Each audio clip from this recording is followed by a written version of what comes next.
चलिए आज हम यहाँ पर डिस्कस करेंगे एक बहुत इम्पॉर्टेंट टॉपिक फाइबर ऑप्टिक्स।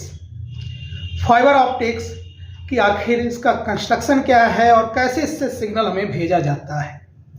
तो सबसे पहले फाइबर ऑप्टिक्स के पहले हम यहाँ डिस्कस करते हैं कि what is the fibre cable, इसकी नीड क्या थी, इसकी ज़रूरत क्या थी, बनाया कैसे गया और फिर उसमें सिग्नल को भेजा कैसे जा रहा है। इस वीडियो में हम इसी पर डिस्कस करेंगे। तो अगर हम बात करते हैं पहले तो ज़रूरत क्या थी, तो अभी तक जो हमने इसके पहले की फाइबर ऑप्टिक्स के पहले या ऑप्टिकल कम्युनिकेशन के पहले हम जब भी किसी सिग्नल को लॉन्ग डिस्टेंस भेजना होता था तो हम रेडियो वेव और माइक्रोवेव की मदद से किया करते थे। उसे हम रेडियो कम्युनिकेशन और माइक्रो कम्युनिकेशन कहते हैं, जिसमें हमारे टीवी के जो सिग्नल आते हैं वो हमारे क्या है रेडियो वेव के थ्रू हमारे पास आ रहे हैं। दूसरा हम मोबाइल के थ्रू सिग्नल को भेज रहे हैं तो वो मोबाइल माइक्रोवेव के थ्रू जो आ रहा है सिग्नल, वो माइक्रोवेव कम्युनिकेशंस की बात हुई। तो होता क्या है कि जब हमने स्पीड की बात देखी किसी सिग्नल में, जैसे अभी हमने कहा मोबाइल पर आपस में हम आपसे लाइव चैटिंग करें, तो लाइव चैटिंग में क्या हो रहा है कि एक वीडियो डायरेक्टली ट्रांसफ़र हो रहा है विदाउट एनी टाइम लैग, और वो चाहे जितनी दूर पर हो। तो हो क्या रहा है कि सिग्नल का ट्रांसमिशन एक बहुत ही हाई स्पीड, और आइंस्टीन ने कहा था कि इस पूरे ब्रह्मांड में जो सबसे हायर स्पीड है वो है स्पीड ऑफ लाइट। तो दिमाग में आया कि क्यों ना अपना सिग्नल हम लाइट की स्पीड से एक जगह से दूसरी जगह पर भेजें, तो हमारा सबसे हाई स्पीड में सिग्नल का ट्रांसमिशन होगा। इसी सोच और इसी ज़रूरत से आया हमारा ऑप्टिकल कम्युनिकेशन। अब यहाँ पर जो दिक्कत आई दूसरी कि अगर हमें सिग्नल को लाइट की स्पीड से भेजना है तो मीडियम भी हमें वैसा ही चाहिए, ट्रांसमिशन मीडियम। जैसे कि अभी हमने कहा कि हमें करंट की बात होती है, जैसे हमने एक पंखा लगाया और बोर्ड पे सिग्नल आ रहा है तो हमने उसके बीच में एक कंडक्टिंग वायर लगाया कॉपर या एल्युमिनियम का, तो हमारा ट्रांसमिशन मीडियम था इलेक्ट्रिकल सिग्नल को पास करने के लिए। हमने घरों में देखा है रेडियो टीवी चलाते हैं तो एक हमने केबल से कोएक्सियल केबल जोड़ रखी है, कंडक्टिंग वायर है, कोएक्सियल केबल है, तो हमने उससे सिग्नल को ट्रांसमिशन किया। कह रहा ये सब तो ठीक है पर लाइट के लिए सारे मीडियम नहीं चलेंगे, क्योंकि ये सभी के सभी क्या हैं नॉन ट्रांसपेरेंट मीडियम है, और लाइट को प्रोपेगेट होने के लिए कैसा मीडियम चाहिए, ट्रांसपेरेंट मीडियम चाहिए। तो उसके लिए जो ज़रूरत आई उसका जवाब आया fibre cable, optical fibre cable. तो ये तो क्लियर है कि what is the optical fibre cable. ये एक प्रकार का ट्रांसमिशन मीडियम है सिग्नल को भेजने के लिए, जो कि क्या होना चाहिए, ट्रांसपेरेंट होना चाहिए, जिससे कि लाइट पास कर सके, पारदर्शी होना चाहिए, फ्लेक्सिबल होना चाहिए और ज़्यादा स्पेस भी ना ले। तो हम इसकी तुलना अपने बालों से करते हैं। कभी आप अगर लैंड केबल देखें, जो लैंड केबल पीछे लगा होता है उसमें देखिए 5-6 छोटे छोटे पतले पतले तार होते हैं, वही आपका उसमें का एक तार जो है वो फाइबर केबल है। अब उसकी थिकनेस आप देख रहे हैं प्लास्टिक कवर के साथ इतनी पतली है, और एक्चुअल में अगर फाइबर उसके अंदर प्लास्टिक कवर के अंदर देखें तो तुलना बालों से की गई है। तो कहा जाता है the fibre cable is the hair thin transparent flexible transmission medium, जिसके थ्रू हम यहाँ पर किसी भी सिग्नल को, ऑडियो या वीडियो सिग्नल को लाइट के साथ मॉड्यूलेट कर लॉन्ग डिस्टेंस भेज सकते हैं। वो कम्युनिकेशन हमारा कहलाता है ऑप्टिकल कम्युनिकेशन। चलिए हम देखते हैं, कंस्ट्रक्शन की बात हम कर रहे थे। तो फाइबर केबल हमारे 3 सेक्शन से बना हुआ है। सेंटर सेक्शन ये हमारा क्या कहलाता है, कोर कहलाता है। उसके अराउंड एक अनदर ट्रांसपेरेंट मीडियम है जो क्लैडिंग कहलाएगा, और आउटर में हमारा क्या है, जैकेट है। तो पहले तो ये 3 सेक्शन की जरूरत क्या थी, उस जरूरत पर हम देखते हैं। कोर और क्लैडिंग ये दोनों हमारे क्या है, ट्रांसपेरेंट मीडियम है, ट्रांसपेरेंट है। तो जब ट्रांसपेरेंट ही दोनों है तो दोनों में अंतर क्या है, तो एक्चुअल में देख रहे हैं कोर के आगे हमने N1 और क्लैडिंग के आगे N2 रखा हुआ है, जो कि हमारा यहाँ पर रिफ्रैक्टिव इंडेक्स दर्शा रहा है। तो कोर जो है हमारा उसका रिफ्रैक्टिव इंडेक्स ज़्यादा होता है, क्लैडिंग का रिफ्रैक्टिव इंडेक्स कम होता है। तो पहले तो रिफ्रैक्टिव इंडेक्स क्या होता है उसको चर्चा करते हैं, और फिर क्यों उसको अलग अलग रखे हैं। तो रिफ्रैक्टिव इंडेक्स अगर सिंपल शब्दों में कहा जाए तो किसी पदार्थ की जो पारदर्शिता का मानक है वो हमारा क्या कहलाता है, रिफ्रैक्टिव इंडेक्स कहलाता है, अपवर्तनांक। एक्चुअल में ये टर्म जो आया ये आपके अपवर्तन के गुण से आया। अपवर्तन गुण ये कहता है कि जब भी कोई लाइट एक मीडियम से दूसरे मीडियम में इंटर कर जाएगी तो वह गुण अपवर्तन कहलाता है। अब दूसरे मीडियम में इंटर करेगी कि नहीं करेगी ये कौन डिसाइड करेगा, ये डिसाइड करेगा कि वो मीडियम उसको अलाउ कर रहा है कि नहीं कर रहा है। लाइट केस में उसको कहते हैं कि वो पारदर्शी ट्रांसपेरेंट है कि नॉन ट्रांसपेरेंट है, और उसी का मानक जितना ज़्यादा होगा उतना ज़्यादा डेंस होगा, जितना कम होगा उतना कम डेंस होगा। उसी पारदर्शिता का मानक ही हमारा क्या है, रिफ्रैक्टिव इंडेक्स है। तो जैसे कि सबसे ज़्यादा हमने कहा एयर हमारा रिफ्रैक्टिव इंडेक्स 1 होता है, इससे ज़्यादा कोई ट्रांसपेरेंट नहीं। अब इसके रिस्पेक्ट में हमने पानी को देखा, वो भी ट्रांसपेरेंट है पर इसके रिस्पेक्ट में उसकी वैल्यू निकाली जाती है।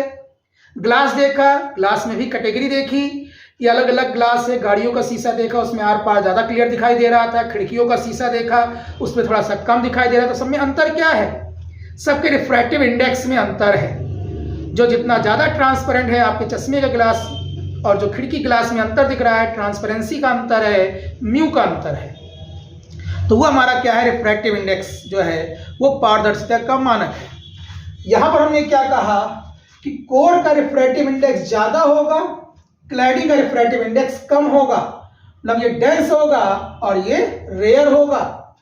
अब ऐसा क्यों लिया गया, तो एक्चुअल में यहाँ जो सिग्नल को हम पास करते हैं तो सिग्नल को पास करने के लिए एक बेसिक फिनोमेना हम यूज करते हैं, टोटल इंटरनल रिफ्लेक्शन, पूर्ण आंतरिक परावर्तन।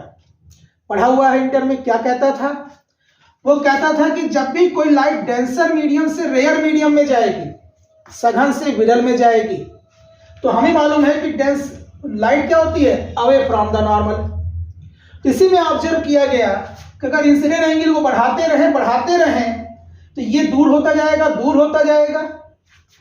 एक ऐसा एंगल आएगा जिसे हम क्रांतिक कोण कहते हैं, क्रिटिकल एंगल, जिस पर कि ये 90 डिग्री हो जाएगा और उससे ज्यादा हुआ तो ये इस मीडियम में लौट आएगा।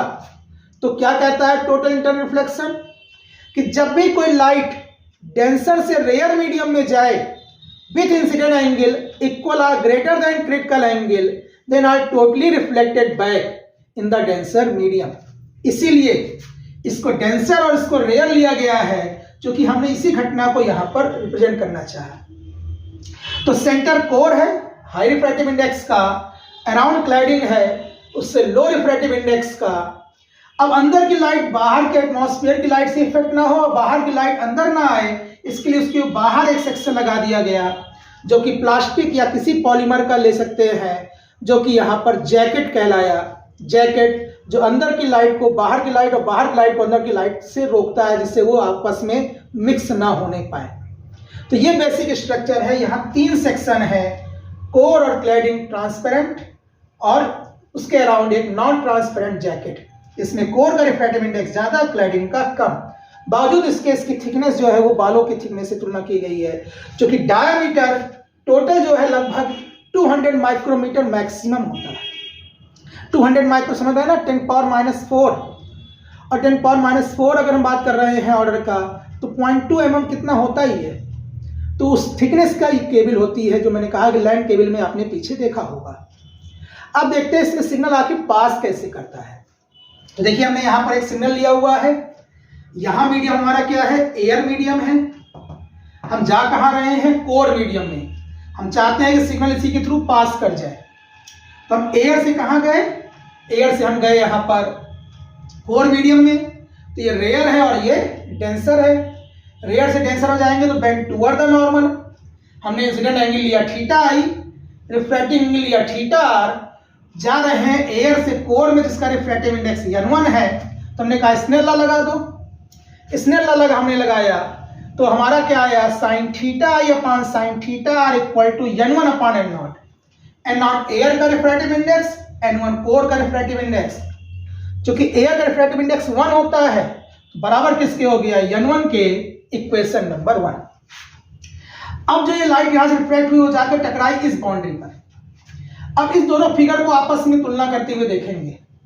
ये डेंसर मीडियम है, ये डेंसर मीडियम है। क्लैडिंग रेयर मीडियम है, ये रेयर मीडियम है। तो कह रहा है कि जब इससे टकराया तो दो ऑप्शन है, या तो इसमें इंटर कर जाए या तो इससे लौट आए। शर्त क्या कहती है कि एंगल सी या सी से ज्यादा हो, सी या सी से ज्यादा हो तो ये लौट आएगी, सी से कम हुआ तो नहीं लौटेगी। तो कह रहा है चलो पहले सी पर क्या होगा हम उस कंडीशंस को देखेंगे और उसी के अकॉर्डिंग हम यहाँ थीटा आई को मैनेज कर लेंगे। तो कहा अगर सी है तो हमने पढ़ा हुआ है कि अगर इंसिडेंट एंगल सी है तो रिफ्रैक्टिव एंगल क्या होगा 90 डिग्री होगा। दोबारा स्नेल लॉ लगाया, sine C upon sine 90 equal to n2 upon n1। अब साइन 90 होता है 1 तो बराबर क्या बचेगा साइन सी के। अब देख रहे हैं यहाँ ट्रायंगल में ये तो 90 डिग्री है, इसका मतलब इन दोनों का टोटल 90 डिग्री होगा। तो c प्लस थीटा अगर 90 है तो c बराबर क्या होगा 90 माइनस थीटा आर। तो साइन सी बराबर हमने क्या रख दिया साइन 90 माइनस थीटा आर, जो कि n2 अपॉन n1 के बराबर था। और साइन 90 माइनस थीटा किसके बराबर होता है कॉस थीटा आर के। तो हमें यहां मिल रहा है कॉस थीटा आर की वैल्यू, और इक्वेशन नंबर 1 में हमें क्या चाहिए साइन थीटा आर की वैल्यू। तो कह रहा है कन्वर्ट कर लो। तो हमने एक पढ़ा हुआ है ट्रायंगल का formula sine square theta plus cos square theta equal to 1। तो उससे अगर हम साइन थीटा आर लगाएंगे तो क्या हो जाएगा under root 1 minus cos square theta R. Cos theta R की वैल्यू रख दी तो जाएगा under root 1 minus n2 square upon n1 square. Cross कर देंगे तो साइन थीटा आर हो जाएगा under root n1 square minus n2 square upon under root में है तो क्या बचेगा n1। अब साइन थीटा आर की वैल्यू उठाकर यहां पुट कर देते हैं। तो यहां क्या है sine theta I upon sine theta R equal to n1। तो साइन थीटा आई क्या हो जाएगा n1 into sine theta R. Sine theta R की वैल्यू पुट कर देंगे, n1 से n1 कैंसिल हो जाएगा। तो साइन थीटा आई आ गया हमारा under root n1 square minus n2 square. हम यहां ऊपर लिख लेते हैं इसको, ये हो गया साइन थीटा आई बराबर क्या आ गया under root n1 square minus n2 square. इससे थीटा आई क्या हो जाएगा थीटा हो जाएगा sine inverse under root n1 square minus n2 square. अब ये थीटा आई है हमारी मैक्सिमम वैल्यू है मैक्स। अब तो मैक्सिमम कैसे ले लिए यहां पर तो कह रहा है एक्चुअल में तुमने जो फार्मूला निकाला हुआ सी पर निकाला हुआ है और कह रहे हो कि सी या सी से ज्यादा हो सी से कम ना हो। और सी कौन डिसाइड करेगा थीटा आर, और थीटा आर कौन डिसाइड करेगा थीटा आई। जैसे अगर हमने कहा कि थीटा आई से थोड़ा सा ज्यादा हो गया तो थीटा आर बढ़ जाएगा, थीटा आर बढ़ जाएगा तो ये सी से कम हो जाएगा क्योंकि टोटल तो 90 डिग्री ही है, और सी से कम हो जाएगा तो क्लैडिंग में इंटर कर जाएगा। तो ये जो वैल्यू आई है ये हमारी मैक्सिमम इंसिडेंट एंगल है, जिसे हम यहां पर एक्सेप्टेंस एंगल भी कहते हैं। डिफाइन करते हैं कि वह एंगल जिससे कम पर हम लाइट को पास करें तो वो पास कर जाएगी फाइबर से, वो क्लैडिंग में इंटर नहीं करेगी। वो एंगल हमारी क्या कहलाती है एक्सेप्टेंस एंगल कहलाती है, जो मैक्सिमम किस पे डिपेंड कर रही है sine inverse under root n1 square minus n2 square. अब ये कैसे डिसाइड हो कि इससे ज्यादा ना हो, तुरंत हमने यहां पर क्या बना देते हैं एक स्लिट लगा देते हैं एपार्चर।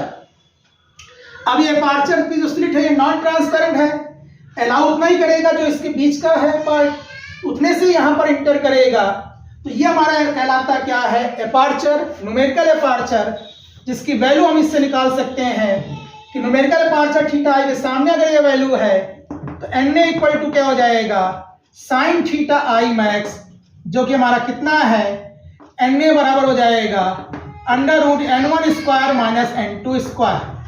ये हमारा न्यूमेरिकल एपार्चर है जिसकी हम यहाँ पे बात कर रहे हैं, और ये न्यूमेरिकल एपार्चर जो है वो डिसाइड कर रहा है कि सिग्नल इससे पास करेगा कि नहीं करेगा। तो ये हमारी मैकेनिज्म है जिस मैकेनिज्म से हम फाइबर केबल के थ्रू किसी भी सिग्नल को लाइट के साथ मॉड्यूलेट करके लॉन्ग डिस्टेंस इस फाइबर केबल से भेज सकते हैं।